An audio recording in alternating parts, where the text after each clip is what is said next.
Welcome to another episode of Jamming with Jason. Hey, today I am excited because I have my friend, Dr. Jeannie Arunima, with me from Golden Life Healing. Now, today's episode might be a little bit different than what you're used to hearing, but that's on purpose. And the reason is, one of the songs that comes into my head a lot of times is "What the World Needs Now is Love, Sweet Love," right? It's the only thing that there's just too little of. Well, we're going to talk about probably love a little bit, but about healing as well, because, if you're like most people, your life might seem a little bit out of balance.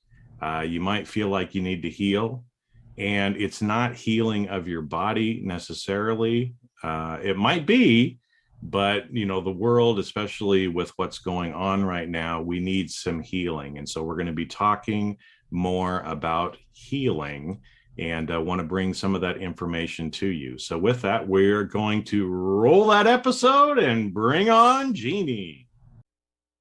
You are jamming with Jason Mefford, where you hear inspiring interviews with some amazing people. Some are famous, some may seem ordinary, and they are all doing extraordinary things to positively change the world. Sometimes it's just you and me having an intimate and authentic conversation about how you can change the world around you and rewrite the story of your life by being more authentic, accepting and loving yourself more, and spreading love to others. Since really, all you need is love. And what the world needs now is love, sweet love. We discuss all aspects of self-improvement, growth, and so much more. Great content, insightful advice that's practical and helpful to anyone that listens. You're always eager to come back for more and share with your friends and family, since you learn something in every episode. So sit back and enjoy the easy listening while you feel seen and heard in this informative, authentic, and entertaining podcast. Now, let's roll that beautiful podcast footage. Hello, Jeannie, my friend. I am so excited to have you here. That's so great to be here, Jason. Hello, good morning. Good morning, good afternoon, And good good middle of the evening. night, whenever people are going to be listening to this, right? I mean, that's the beautiful thing about this sort of a medium, is people can access it whenever they need to, right? Exactly. But yeah, I am excited to have you with me. So, I wanted to maybe just kind of start off talking a little bit. I mean, the company that you have is called Golden Life Healing, right? And Yes. so maybe let's just tee this up a little bit for people about kind of what you do and how you help people. And then I want to dig in because there's several questions that I want to ask you, because I want to help bring awareness to people about some of the healing options that are out there that a lot of people don't know about. In fact, I was just talking to a friend and she's going through a rough patch. And I asked her about a couple of different practices that she could do. And she's like, I've never heard of that. So we got to get the word out there, sister. So Exactly. take it Exactly. away. Jason, I'm so glad you had me on today. Thank you so much. And hello to everybody out there. And this is such an important message that healing can come from within. So, a little bit about me is I'm just a regular, ordinary person, a mom.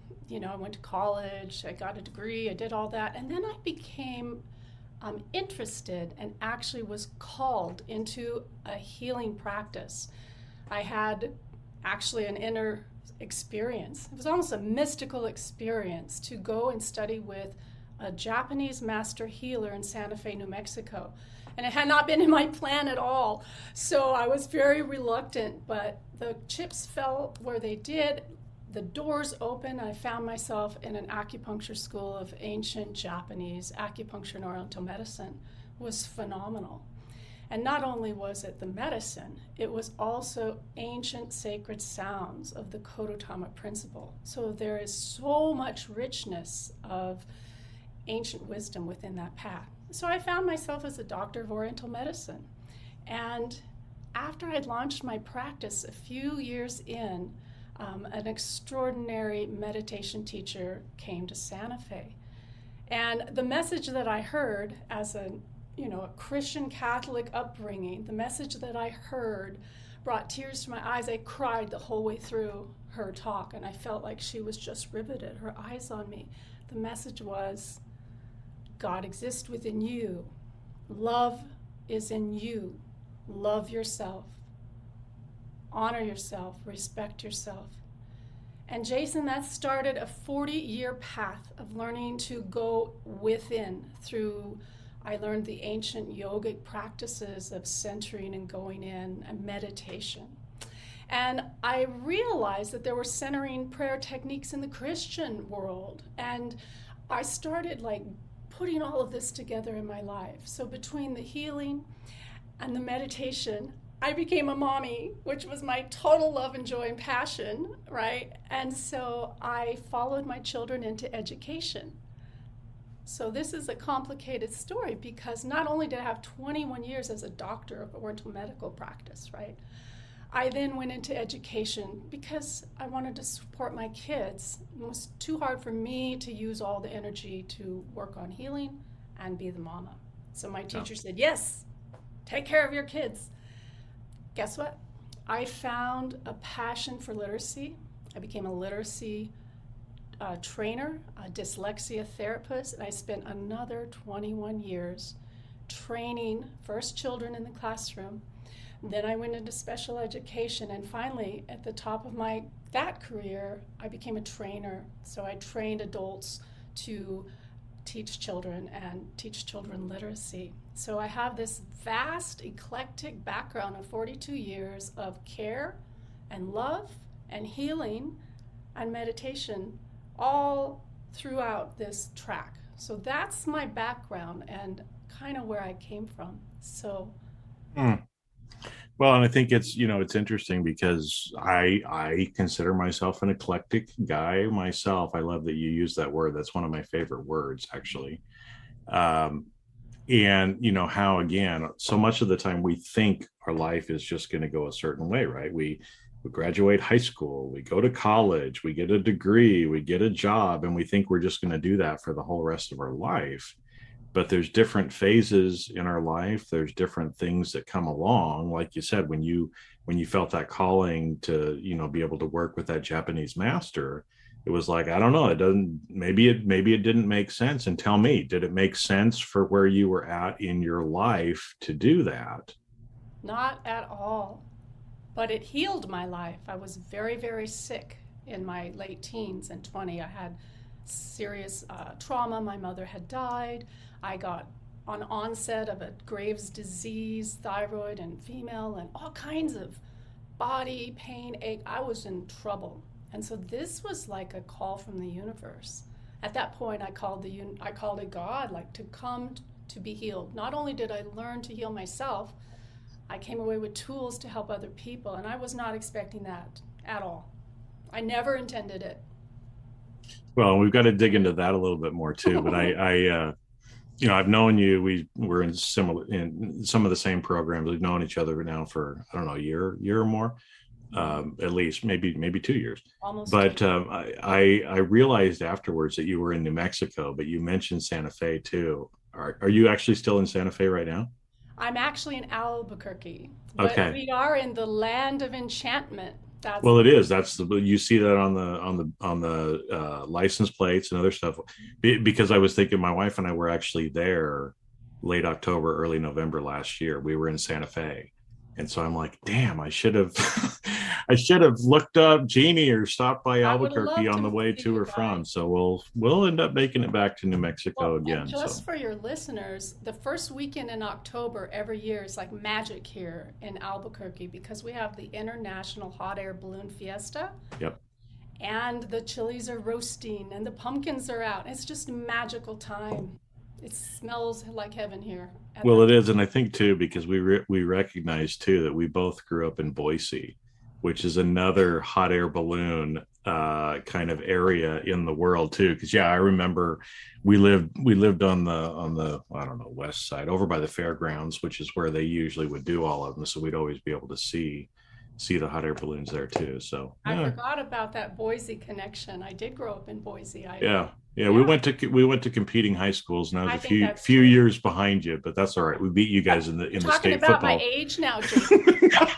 You're 29. I know you're Oh, yeah, no, I'm 29. 28. Perpetually. but but I wanted to get in because I think one of the things that you brought up here too is when people start thinking about healing, right? There's a lot of misconceptions. We get taught that, well, if you're sick, you go to the doctor, you pop a couple of pills, and that's how you get better. That's how you heal your body. But like you said, you've learned some of the ancient ways that have been around for a long time. I mean, way before pharmaceutical companies and Western medicine has been around. But I think it's interesting, and maybe we can dig in here a little bit more too for people who, because I'm this way, and I'll maybe share a little bit of my story too, because I think I heard you say something about being raised Catholic, and now all of a sudden these other things were kind of entering in, but that you also kind of realize, well, hold it, there's some of these same things even in the Western religion that I was brought up into, right? Because I think sometimes people think, oh, well, if I was raised Catholic or I was raised Mormon, right, that it's like we have to throw away everything that we were taught as a kid, or these other things that we're talking about, they're of the devil, right? That's exactly And right. so maybe talk a little bit about that and Yeah. your journey and your experience, because I know I've had quite a few aha moments the last 4 years or so that I've been on a more spiritual path myself. But kind of explain let's dig into that a little bit more, because I know a lot of people struggle with that.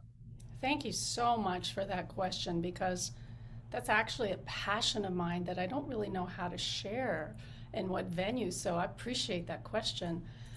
Boy, I was a devout Catholic growing up, and the family, and Christian friends. And so to go to India and sit at the feet of a master guru meditation, was like sacrilege. And people had that feeling of like, oh, what's she doing? Like, and the Christian world, really, a lot of the Christian religions where I lived, especially like in eastern New Mexico, was very fundamental view.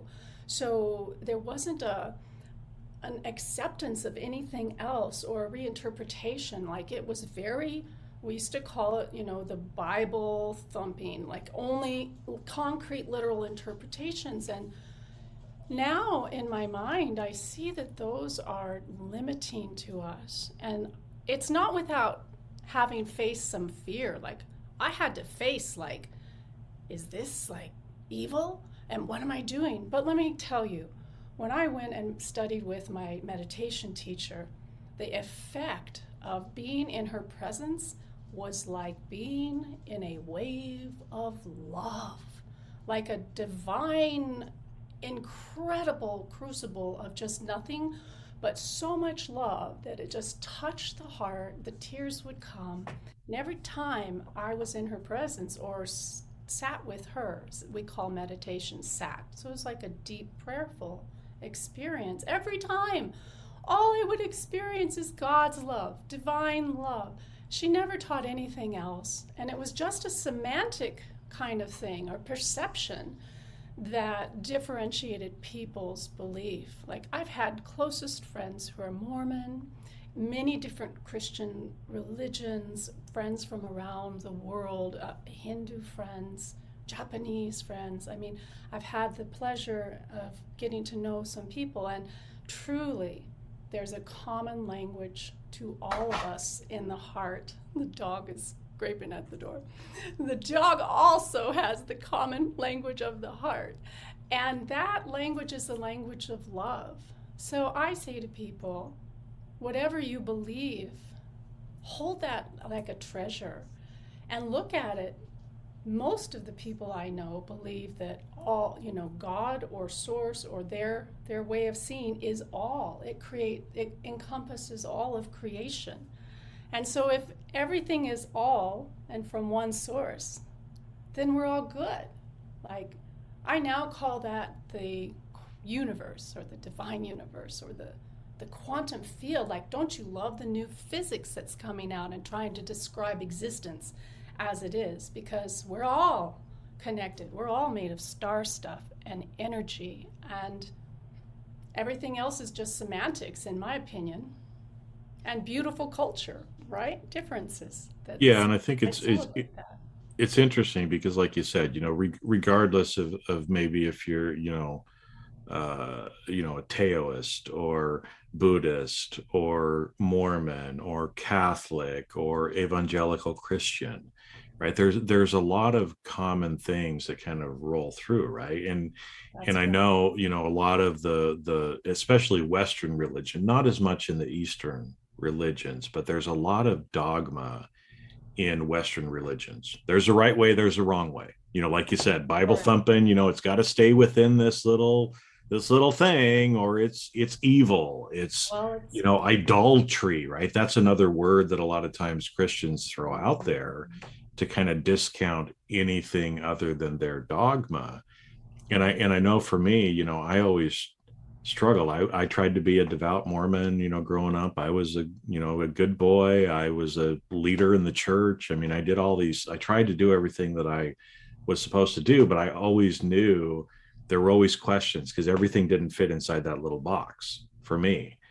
And there came a point in time where it was like, I just can't do this anymore. And I threw everything out, right? I went from being, a Mormon to being an atheist, because it's like, well, if everything doesn't fit right, then nothing can be right.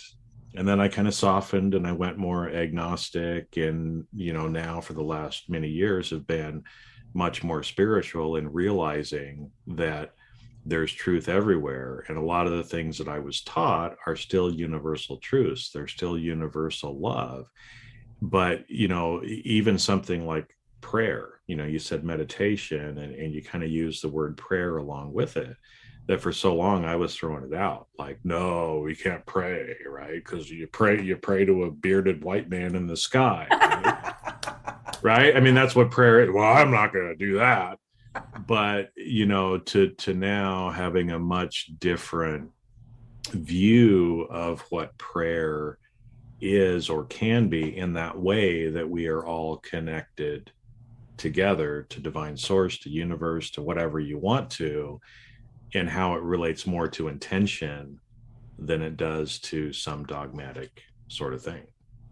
I'm so glad you shared all that, because that's my experience as well.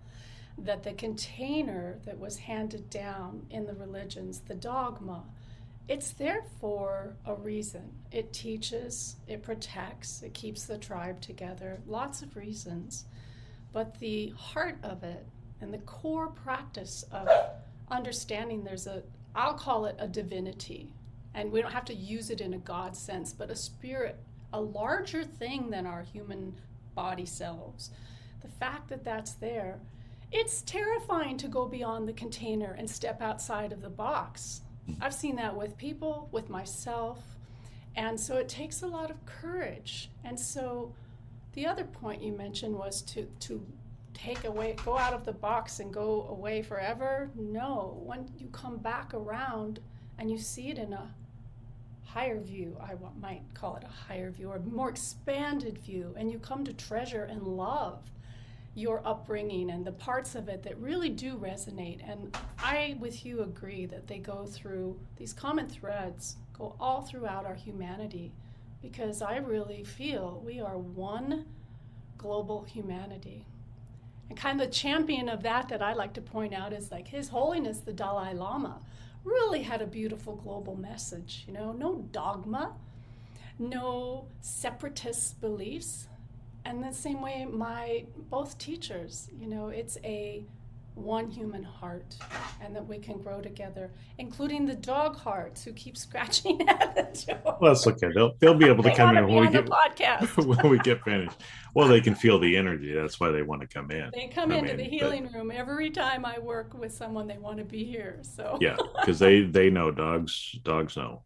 But they do. it's interesting too, because I think, again, as you shared, and for me, even now as I go through, I mean, I don't share stuff that I do publicly, but a lot of people, if they knew some of the things that I would do, they'd be like, oh, you're a devil worshiper, you're an adulterer, you're a whatever, right? But when you do certain things, or you incorporate certain practices into your life, and you feel that universal love, right? So the analytical part of my brain is going, oh, Jason, you're not supposed to do that. But yet I'm feeling that universal love. And it's like, well, how can this not be the thing I'm supposed to be doing, right? Even though I was taught something different, this is what I am supposed to be doing, because I can feel it at my soul level that it's what I'm supposed to do, right? Even if it doesn't align with maybe what I was taught as a child, it still feels like the right thing that I'm supposed to be doing.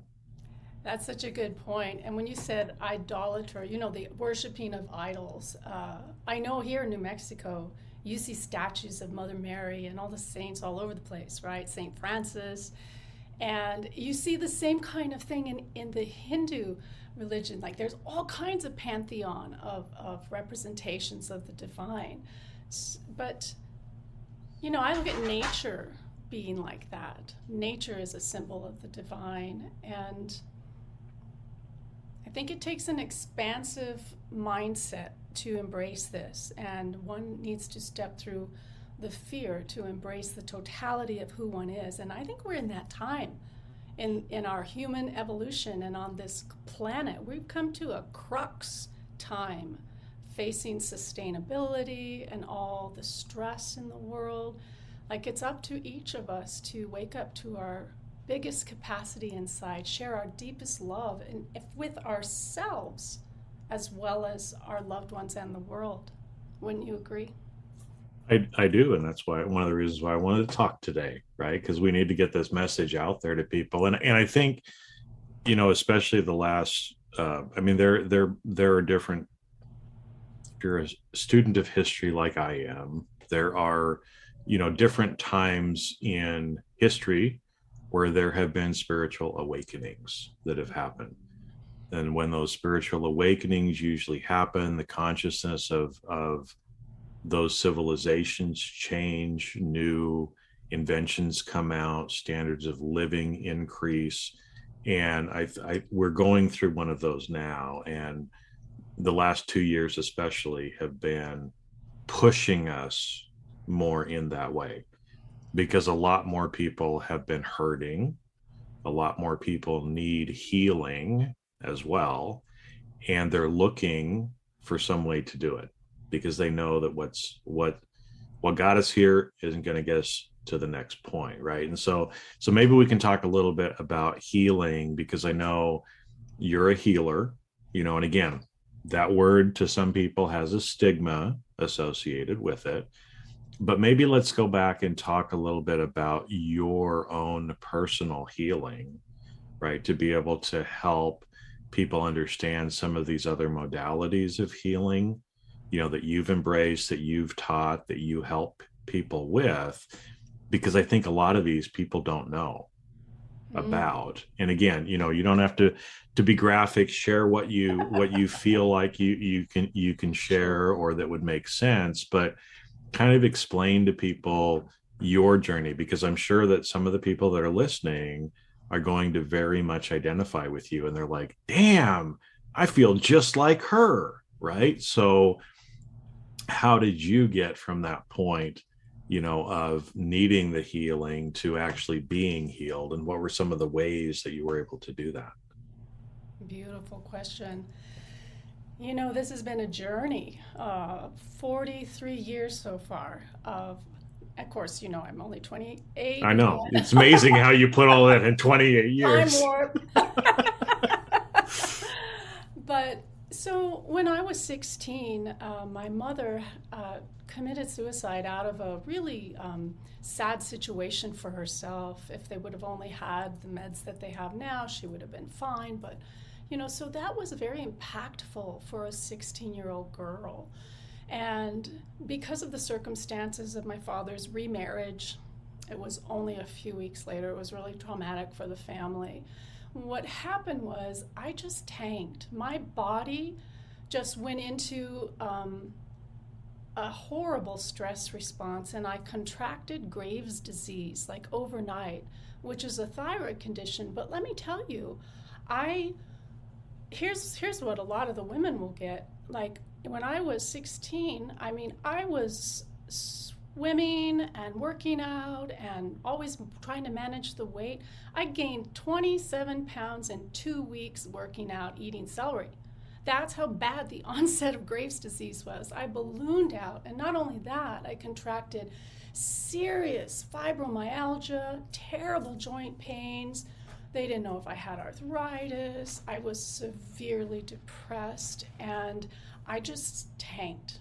I was in so much pain, depression, horrible, right? The ironic thing is, two things happened. That mystical vision sending me to Santa Fe happened 3 years later, but also at that same time, I had an experience where I really screamed out to God. I was like, I need you. I was in so much pain, like, help me. I'd been to all the Western doctors. We'd gone through the radioactive iodine therapy where they kill your thyroid and put you on meds. I'd seen the therapist. Nobody could help me. I was a mess. And the thing was, I looked great. Nobody believed me. My folks, they were like, get up and do the chores. What's wrong with you? And I was truly suffering. I also found a woman who was meditating. Like, I didn't know anything about meditation. And I went to visit her. She lived out in the mountains outside of Albuquerque, and we had the best time. She taught me about herbal tea. She was really on the woo, on the outside of modern, because she knew about healing, a massage therapist. And what I saw on her shelf was a picture of this half-naked, big-bellied, old Indian man sitting there cross-legged, looking beatific. Like, I was like, who is that? And all my alarms went off, my Catholic alarms, like, who is that? And her husband said, Jeannie, that is the great saint Bhagavan Nityananda from India. He is a great saint and a mystic. It's like a Christ being. I said, whoa! Like, that shattered me, because growing up, I was so devout to Jesus. Like, okay, I'll share this. I used to cry in bed at night, just wishing I could have been that Mary Magdalene who washed his feet with my hair. Like, I was that crazy about God, loved Jesus so much. And I was taught, that many of us in the West, that the only being who can bring you to God, or the only being who has divinity, is Jesus. But Jason, is that what Jesus said? Did he not say, you are my brothers and sisters? Like, Jesus didn't say that. Men said that. And so that began my journey toward meditation. And the meditation I bring up in healing because it was my saving grace. And as I learned to meditate, I also went to Santa Fe and started studying. That first day of class with Sensei Nakazono at the Kodotama Institute, I didn't make it to class because I was doubled over in agony passing bladder stones. And I was a teenager. There's no reason for any of this except the trauma that I had experienced triggered all of these things because I'm a natural empath. A lot of us are very sensitive to things, and Western medicine doesn't really know how to go into the sensitivities. Don't get me wrong. I love Western medicine. I'm grateful for my doctor friends, and I always recommend people go get the differential diagnosis and make an entire packet of healing for themselves. It's not one or the other. It's both and. And so my journey, I began to learn to meditate. I began to learn, and I got healed by this medicine. I took treatments at the acupuncture school by my teacher's son. This method that they taught, Sensei Nakazono was a world rank top one. He was at the top of the Aikido. He was master doctor. He was respected and revered. He studied with the original founder of Aikido and the macrobiotics, and he changed the medicine and brought forth the Japanese mode that he did. And his patients would come from all over the world and fly in. This was in the 70s, 80s, 90s, and these were people who were terminally ill or written off by, we're sorry, we can't do any more for you.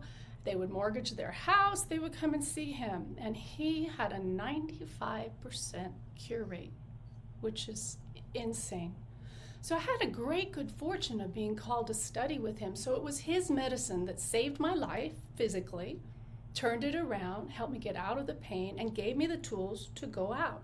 When I could finally go out, I went to India and I served in a clinic at my teacher's ashram, and it was a multimodality clinic with doctors and nurses, Ayurvedic, chiropractors, Bach flowers, what else do we have? Everything you could imagine.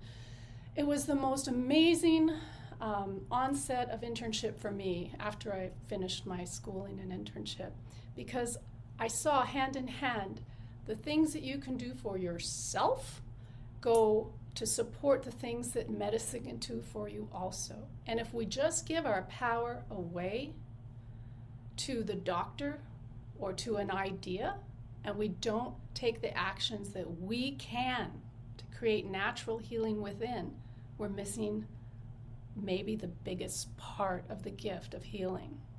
We have to learn to go inside and access these gifts. Well, I think it's interesting. I mean, you came to this realization earlier on. I mean, because again, kind of time wise, 16, you really start, your mother commits suicide, you start having a lot of these physical symptoms. Sometime between there and 19, you meet this lady who starts teaching you meditation, and she does massage as well. And then you come into the idea of acupuncture and some of the Eastern medicine type of stuff.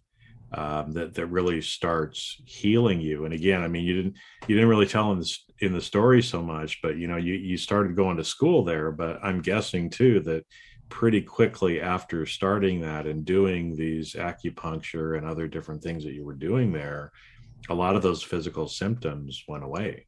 Oh, thank you. And in fact, I started seeing one of the students even before I saw the teacher's son, and it was only that took away the burning pain in my abdomen and the searing pain of the nerves in my back, up and down. Acupuncture, Japanese acupuncture, it was a freaking miracle for me. Then I had to learn how to eat right and, give up sugar. That was hard, but that was really hard on my body type, right? So I had to learn over the years how to nurture myself, how to eat. And I did all of that physical work, exercise, sleep, hydration, and how to eat for your body. That was the first layer, the physical layer. Because how can you really focus when you're in so much pain or so sick that you're so tired? It's hard to bring in those other practices. Well, and I think that's interesting too, because what you bring up, because again, for everybody that's listening, I mean, we're trying to help share some of these different modalities and other things that are out there, because like you said, it's not just one thing, and it's usually different for each person, I think, as well too, right? I mean, you kind of said for your body type, sugar, not so good, right? For other people, sugar might not be as big of a deal, but obviously we want to be temperate, in everything that we do. You shouldn't be down in 10 Cokes a day, because that's going to do crazy stuff to your body. But I think it's interesting too, that what you said is, it's not just some of these healing modalities, but also even to consider the things that we're putting into our bodies, right? That can end up being the cause of some of that inflammation or other things like that. And I know, I've had some little allergies my whole life. I mean, I remember I lived in Germany for a while when I was younger, and was having these issues. Had the allergy test where they kind of prick me everywhere and tell me the stuff that I'm supposedly allergic to, and I'm like, how can I be allergic to that? I've been eating that my whole life, right? So, for most of my life, I've ignored some of that. But I remember when I was in the doctor's office over there too, and I was young, I was 19, 20, somewhere in that range. But I remember seeing a picture of the foot, the human foot. And I just stared at that picture. And what it was like a drawing of a foot, but it showed all of the different little points on the feet from a podiatrist, and I think sometimes too from a you're going to know what I'm talking about, right? The acupuncture standpoint, even of all of the different points on our feet that are tied to other parts of our body. Like there'd be a little colored area and it'll say spleen, and Mhm. another one that would say liver, and some of these different things. And I'm sure too, having studied and doing acupuncture, which I've had done to me a few times, it's freaking amazing.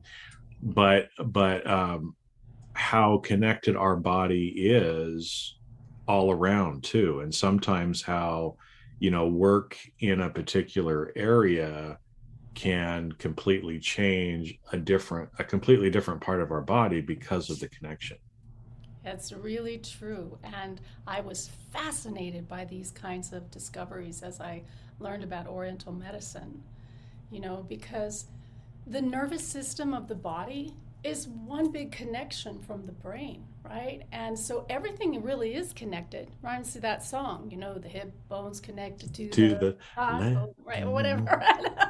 Because everything is connected, including connected to our brain, which is innervated by our mind. Like we're going to talk about the connection between consciousness or mind, however you want to call it, awareness, and the human body. It's like sync, and we receive all of this through our nervous system. And our body is comprised of roots of energy, channels, meridians that follow the nervous system. It's just one more layer. So it's the manifestation of the body coming out. And so the fact that something on your foot is able to come up and help your liver feel better is bizarre and miraculous. And from a Western viewpoint, that's ridiculous. But when you see it in practice, as the ancient Oriental medical doctors did for thousands of years, like they mapped these points and these connections out, and it works in practice. I mean, you can't refute it. But it's not a science, it's an art. So there again, you have liver problems, you go get your CAT scan, you talk to your doctor, you watch your fatty foods, you do all the things that we know scientifically, but at the same time, you support your liver through healing modalities, which could be as simple as the modalities you control. You talked about prayer, and the meditation. There's energy work. I love the crystals and magic stones work, like the woo-woo of Mother Earth. These things have energies and they resonate. Oh, and there's the chiropractors and the physical therapy and the shamans and all the magical ways. So we have so many modalities available to us. What's it costing us to have a closed mind when we're suffering? Wouldn't we try anything that seems safe?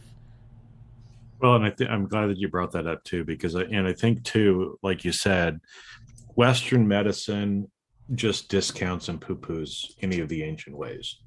You know, some Some of it's medical doctors. some, but Yeah, but some are as an establishment, let's say, right? yes. Because ultimately it's, well, I can't prove it in my scientific method.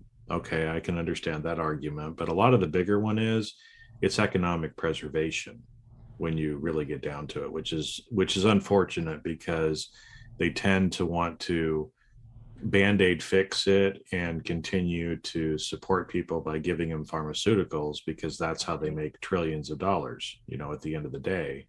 But it's interesting too because, as you said, it's really an art because we are all different, right? And so that's why I like, just exposing or bringing awareness to people of some of these different modalities, because what works for me might not work for Jeannie or might not work for you, right? As you're listening. But some combination probably of some of these different things probably will help, right? I mean, I've used chiropractic, and at a part of my life it was very helpful.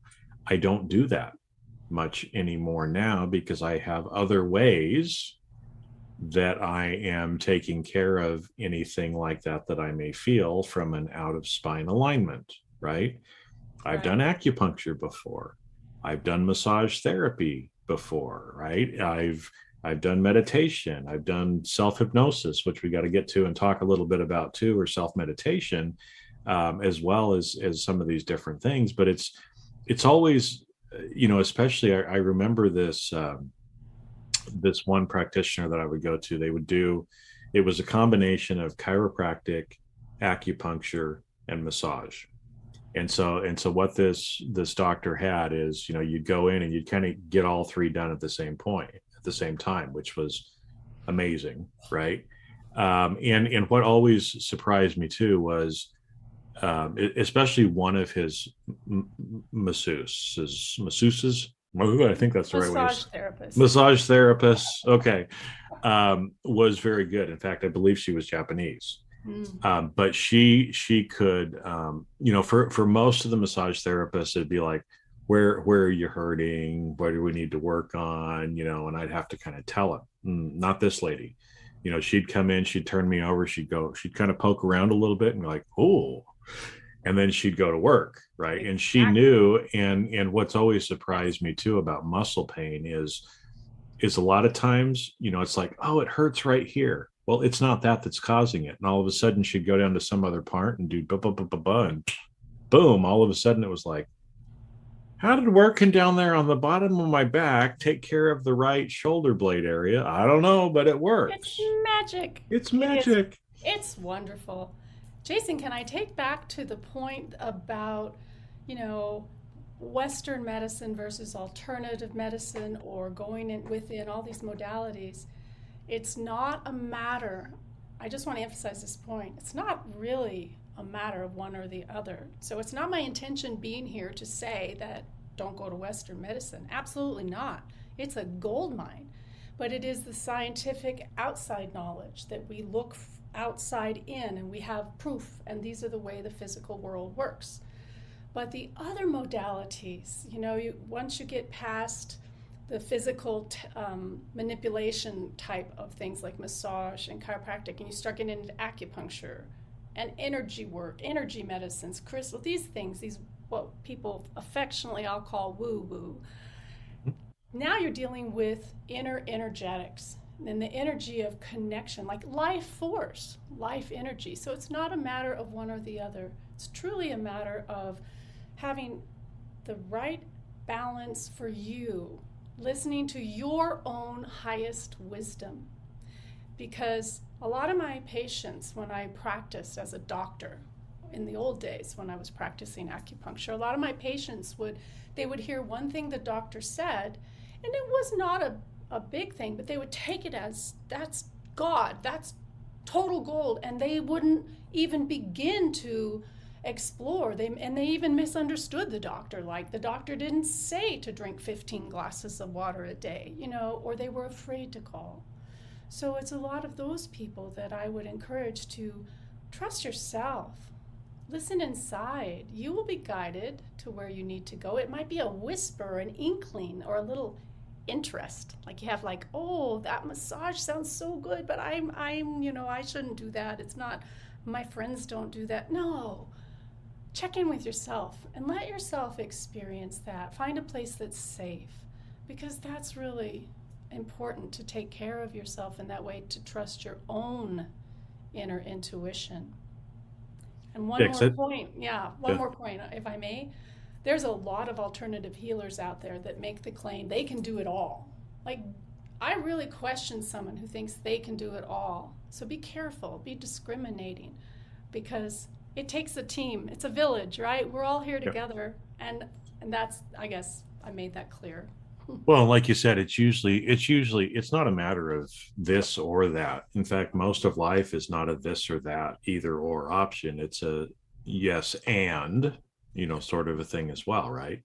But, kind of to your point, just think about what feels like something you need to try, right? I mean, and I've been that same way too, where it's like, especially for most of these things, it doesn't really hurt to try. And the only way you're going to know if it actually would work for you is to give it a try. You can try it once or twice. If you don't like it, don't do it again. Pick something else. But I think that's the important thing for people to realize, that there are options that are out there. And in Yes. fact, a lot of these other options have much higher, usually, healing rates than You put them others. in synergy and connection with what you're doing with your meds and your doctor and your exercise and all the things you do. What if you had something so simple that you could just listen to an audio and suddenly relieve your stress and feel so great, and then that tension in the back was gone? Like, what if you could go to massage or acupuncture or the physical therapist and not be in the pain you're in and not be so tired? Wouldn't that be worth a try? I agree with you. Well, and hopefully people don't get to the point to where, which sometimes you see is like you were at 16, crying out to God in so much pain. Sometimes now that hit you quicker, and you and I kind of realize and understand why it happened the way it did. It's Mm-hmm. usually not that way for most people unless they experience a big trauma like experience like you did. Mm-hmm. But we are, everything is connected. The food that we eat, the things that we drink, the areas where we're at, the things that are around us. And it's our mind too, because that's where, again, I wanted to kind of go with this is, we already talked a little bit about, look, there's places on your feet or places in different parts of your body that are connected to somewhere else, right? And so if you massage this part of your foot, then all of a sudden, maybe your back pain goes away because it's connected. But the one that we haven't talked about that you just alluded to is the mind, right? Because the mind is actually, I think, probably the most powerful thing that we can use in healing. And there's some different modalities that use that I think at first people think, maybe have a religious nature, which in some religions they do, right? Sitting, meditation, some people kind of view that way. But there's, and I know that's where you kind of started your journey, right, with the meditation. But wanted to talk a little bit too about, because I know you do audio journeys, right? And so I know you usually refer to them as kind of meditations, but there's also a thing called self hypnosis, which is very similar in kind of meshed in with what you do. So let's get in and talk about that, because I think that's one of the easiest, cheapest ways for people to try something without any risk. Exactly. Yeah. So I'm so glad that you're open to this because and you've experienced it for yourself. Well, I've been using self hypnosis for about 4 years myself, regularly. Well, and So I can also, attest to how these yes, things work. they're very powerful. And it's kind of like in mindfulness meditation, which I taught in education, mindfulness, they'll take you through a body scan. And basically, it's a guided relaxation. So you close your eyes and you kind of talk through and notice the tensions and all in your body. And there's ways to do that. So that's very accepted in Western medicine, relaxation. And in fact, in the 60s, there was a doctor from Harvard Medical School named Benson, Dr. Benson, and he did a study. This is so interesting. They studied 40,000 human genes, and they wanted to determine the effect of relaxation. And I actually wrote his quote down. I wanted to read to you what they said because this is crucial to health and well-being. They call it the relaxation response. And they found that, quote, those who regularly use the relaxation response induce antioxidation and anti-inflammatory changes that counter the effects of chronic stress on the body.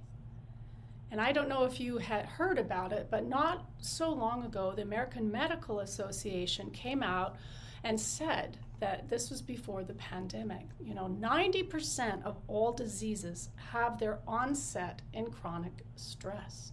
So we know that some stress is good, but you get into that stress every day, the schedule, the go, the environmental stressors, the not getting enough sleep, the media, the waves, the bad food, the need I go on? There's so many stressors on the human body, and that causes disease response. So one of the most powerful things you can do is to use your mind to de-stress your body. Yes, there's exercise and all kinds of great things, but if you're someone who doesn't have a lot of time in your day and you're exhausted, you're too tired to go out and do your walk or your run, if you were to take an audio journey, we're just talking about 15, 20 minutes, give yourself the care of going inside to a deep relaxation response by being guided inside, breathing, you would find that your life would change. Because going inside, I call it going to the inner wellspring, because we all have it within us. And it's not about a religion. It's not about woo-woo. It's about allowing your breath to become deep and even, relaxing the muscles of the body, and the stress starts melting away. And in my guided audio journeys, I also bring in this wonderful music that I've picked from around the world, as well as healing frequencies, which is something we can talk about later. And we'll have to do a whole nother episode on that, because that's one of those areas that I totally geek out on. I love it. I know you did, so I had to mention it. Yeah, well, you can see one of the crystal bowls that I got up there and some other stuff too. So much. Yeah. So sound healing is powerful, and it's included in this, and also guided sensory imagery. When you really bring your mind to bear and you imagine the things that you want and the healing you want, and you imagine yourself in a beautiful, stress-free environment. Like, your body doesn't know the difference. It thinks it's on a mini vacation. And so you naturally get these endorphins, you get the release. And I also use the energy healing that I have been gifted with to infuse these audios. So when you go on my audio journey, you're gonna bang for your buck in terms of healing, and it's effortless. People are telling me how beautiful they are. They're making people cry. A lady had a spontaneous healing of pain between her eyes. I'm like, what? People are sleeping better. I'm getting unbelievable reports, and it's all from your own healing power within, because you stopped, turned your energy, your attention inside, and allowed yourself and your body to debrief, to de-stress, to relax, and you just go into that inner state of stillness for a few minutes. It's a miracle. I mean, it really is. It's the most simple, effective tool you could ever add to your arsenal of healing. Well, and I think it's, that's too, I wanted to talk to you a little bit more about this, because I know, like you said before, there's a lot of people that are out there that say that they're healers, but they're well-intentioned people, but they may not be as skilled as they believe they are. But there's different, ways that people do this. The fact that you've spent, 48 years studying some of these different modalities, but even, as somebody, as I'm sitting here listening to you, people that are listening don't realize, but what Jeannie just said shows that she knows what she's talking about.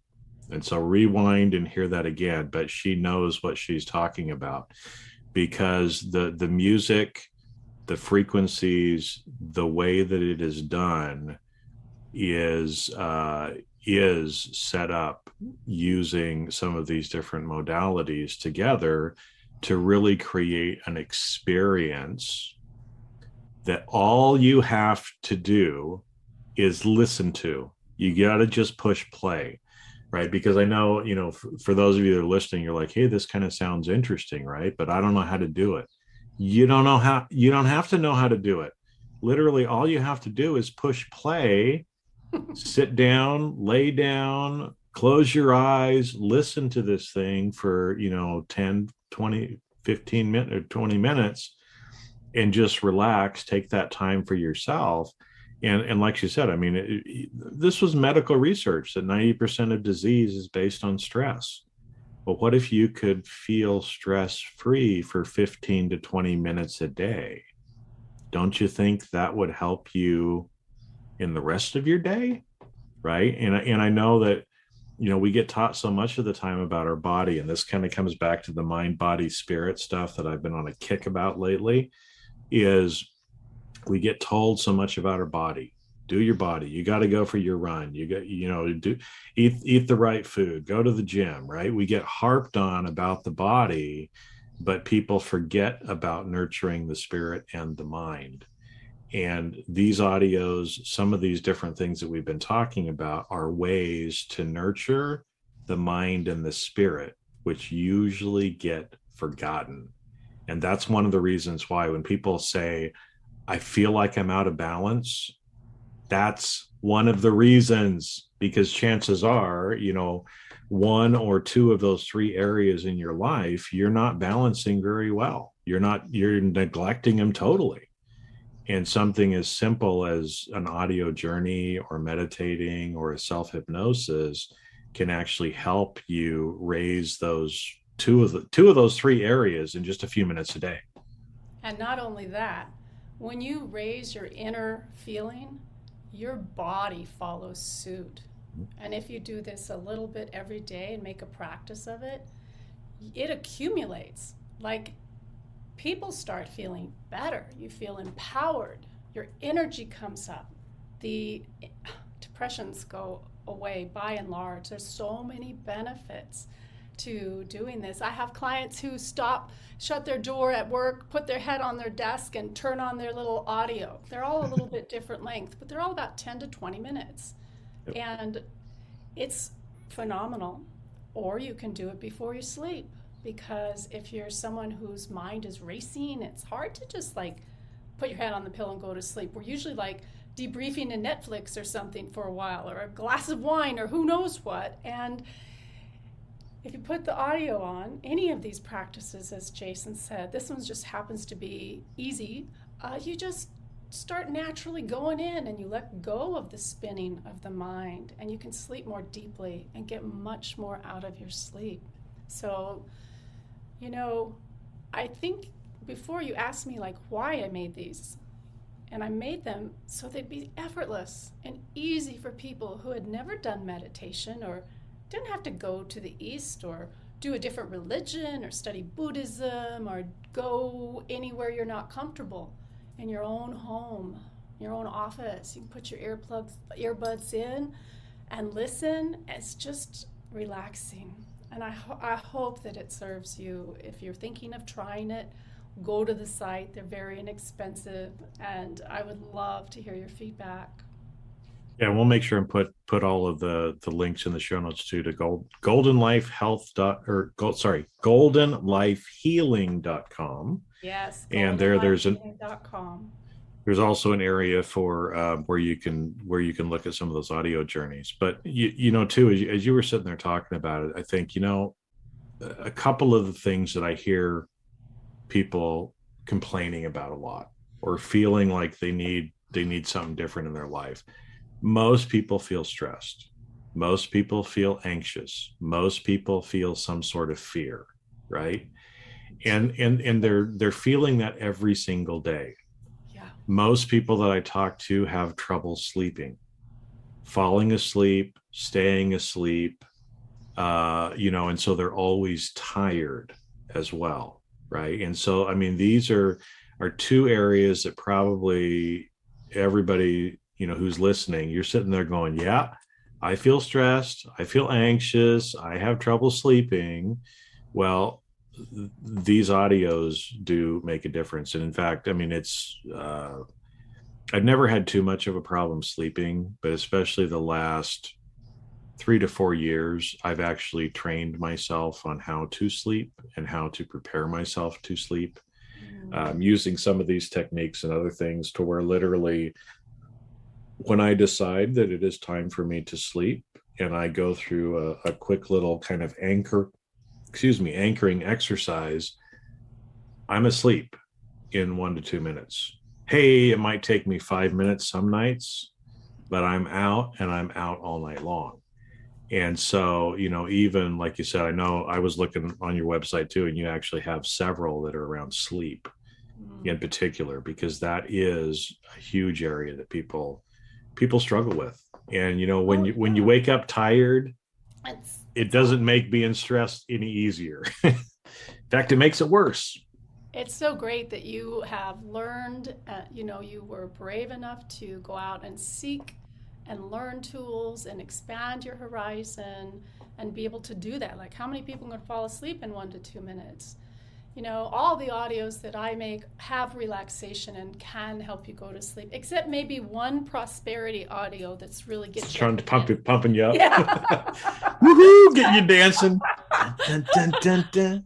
I made it for my web designer because she was getting tired. She goes, I'm getting so tired working. I said, make me a prosperity audio. So I made it for her, and we called it Badass Riches.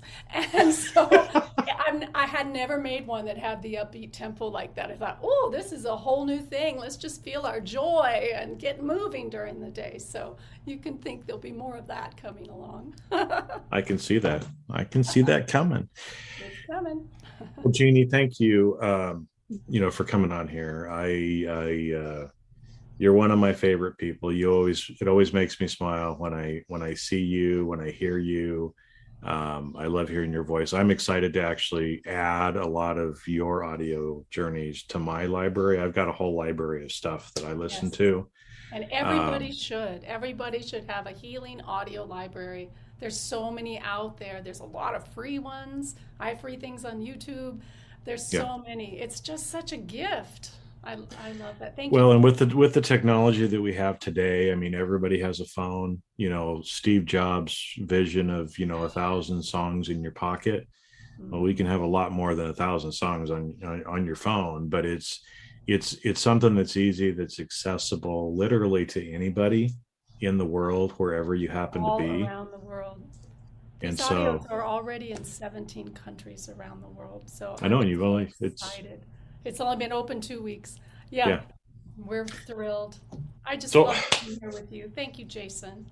And Well, thank you to your you are welcome. listeners.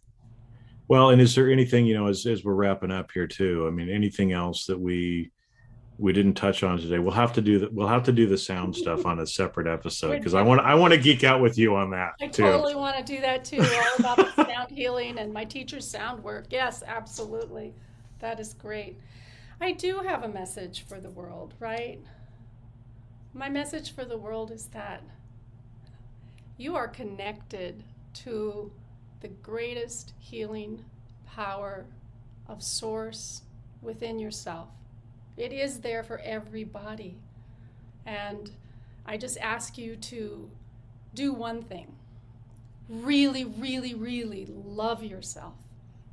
Care for yourself. Love yourself. And take the actions that are self-loving. Trust yourself. I think I'm asking them more than one thing. But trust yourself. That's all right. Keep going. Love yourself.